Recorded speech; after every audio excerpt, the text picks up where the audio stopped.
Hello guys, आज मैं मम्मा बेटी और आयुष जा रहे घूमने। कहाँ जा रही है ये तो आपको वीडियो के एंड में पता चल ही जाएगा। आज हमारे घर पे आई हैं बुआ, बड़ी वाली बुआ आई है, तो हम सब ने सोचा चलो थोड़ा सा बाहर घुमाते हैं। तो मम्मी पहले चली गई थी आंटी के साथ और फिर मेरी बुआ भी चली गई थी, तो हमें रास्ता पता था तो हम सोचे चलो चलते हैं। फिर देखा मैंने बेटू का फ्रेंड आया जिसको बेटू मेरी डैडा डैडा बोलती है, वो भी हमें हमारे डेस्टिनेशन तक छोड़ने आया था। और वो जब तक हम पहुँचे नहीं तब तक वो गया नहीं, क्योंकि पहुँचने के बाद उसे आंटी ने भगा दिया था। फिर आंटी ने मेरी बेबी का मजाक बनाया। और ये है हमारी ज़मीन जो रास्ते के साइड में है, और इस पर काफ़ी ज़्यादा जंगल भी दिख रहे थे। और इसमें शायद फसल नहीं है, सिर्फ जंगल ही था। मुझे पता नहीं, मैं काफ़ी टाइम के बाद आई हूँ और इन सब का मैं पता भी नहीं रखती। फिर मैं आ गई आंटी की दलान पे, जहाँ पे आंटी गाय रखती हैं अपना, और अंकल सारा दिन तो यहीं पे रहते हैं, रात में यहीं पे स्टे करते हैं। फिर हम आए थे आज लाल साग लेने, तो बुआ से हमने हाय हेलो किया, क्योंकि बुआ पहले आ गई थी तो हम उनको परेशान कर रहे थे कि हमें छोड़ के आ गया। मैंने और आयुष ने देखा कि पेड़ में अमरूद थे, और ज़्यादा नहीं 2 से 3 अमरूद होंगे। और आंटी के पेड़ के अमरूद बहुत ही ज़्यादा मीठे होते हैं, तो फिर हमने सोचा चलो आज तो खा के ही जाएंगे। और ये रही गैया, और फिर बुआ मेरी लाल साग तोड़ रही थी और उधर आंटी भी तोड़ रही थी।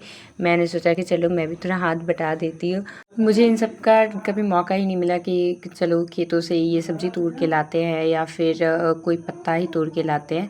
वैसे ये जो पास वाली ज़मीन है ये अभिषेक भैया की है, मेरी दूसरी आंटी की है। और आंटी से खेतों का जायज़ा लेने के बाद मैंने भी साग में हाथ लगा ही दिया। अब आंटी ने बोला कि इन सबको जड़ से उखाड़ दीजिए, तो मैंने फिर जड़ से उखाड़ दिया। 2-4 पत्ते उखाड़ने के बाद मैं चली गई थी अमरूद तोड़ने। आंटी बोल रही थी चढ़ के तोड़ लीजिए, अगर तोड़ पाए तो। मेरा और आयुष का अमरूद तोड़ना हो गया था। उसके बाद हम लोग आंटी को बैग पकड़ा दिए थे, चलो आप लोग साग से फुल कर दो इसको और हम तब तक अमरूद खाते हैं। और हम दोनों अमरूद खाने के बाद एक अमरूद गैया को भी खिला दिए थे, क्योंकि उसे अमरूद बहुत ज़्यादा पसंद है। जब मैंने लास्ट टाइम आधा बैग अमरूद तोड़ा था तो गैया को हमने 30 से 40 अमरूद खिलाए थे। और गैया आयुष को देख के बेचारी खाना छोड़ दी थी, और आयुष बार बार उसको परेशान कर रहा था क्योंकि उसे ये गैया बहुत पसंद थी। आयुष ने बोला कि मुझे भी यहीं पे बांध दो गैया के साथ। मैंने इसको एक छोटा सा अमरूद तोड़ के दिया था, फिर वो काफ़ी ज़्यादा छोटा था, वो खाने लायक नहीं था, पर गैया के खाने लायक था। और मेरी बेटू भी आयुष को देख के गैया के पास जाने के लिए बेचैन थी। मेरी बेटी रोज़ ही आती है गैया से मिलने। और अमरूद तोड़ने के बाद हम भैया का डंडा लेके आए थे, तो हमने सोचा चलो डंडा रख के आते हैं, वरना भैया सोचेंगे कौन चुरा के ले गया। और ये सारे अरुई के पत्ते हैं जो खाने में बहुत ज़्यादा टेस्टी लगते हैं। आंटी ने अरुई के पत्ते की खेती की है, और ऊपर से ये झींगे की खेती भी की है, जो मुझे बिल्कुल भी पसंद नहीं है।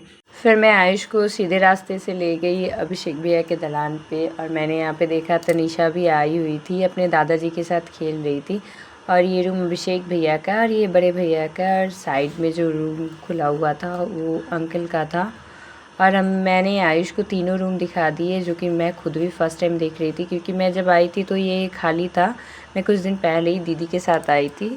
उसके बाद मैंने देखा आंटी ने साइड में तंबाकू की खेती की हुई है, और वो काफ़ी अच्छा लग रहा था क्योंकि ये अभी छोटे हैं। इनको देखने के बाद मैं साइड से जो रास्ता था उसी रास्ते से आंटी के पास गई, और वहाँ पे जाके आयुष और बेबी को दूसरा अमरूद तोड़ के दिया। फिर गए अंकल के पास, और अंकल के पास जाते ही मुझे पास में दिखे केले के बहुत सारे पेड़ जिसमें फूल लगे हुए थे, तो मैंने सोचा चलो फूल तोड़ लेते हैं। और मैंने आयुष को बोला कि थोड़ा सा रिकॉर्ड कर दो, पता नहीं ये फ़िल्टर इतना ज़्यादा लगा दिया। फिर इसके फ़िल्टर को किया मैंने इग्नोर, और अंकल को बोला केले के फूल काट देने के लिए, तो अंकल ने बहुत सारे केले के फूल काट के दिए। और मुझे मच्छरों ने भी बहुत सारे आशीर्वाद दे दिए जो मेरे फेस पे क्लियरली दिख रहे थे, ये देखिए। फिर हम आ गए घर, और उसके बाद मेरी बेबी की तो मस्ती ख़त्म ही नहीं हो रही थी, और बेबी को सुलाने के साथ मेरा वीडियो होता है ख़त्म। बाय।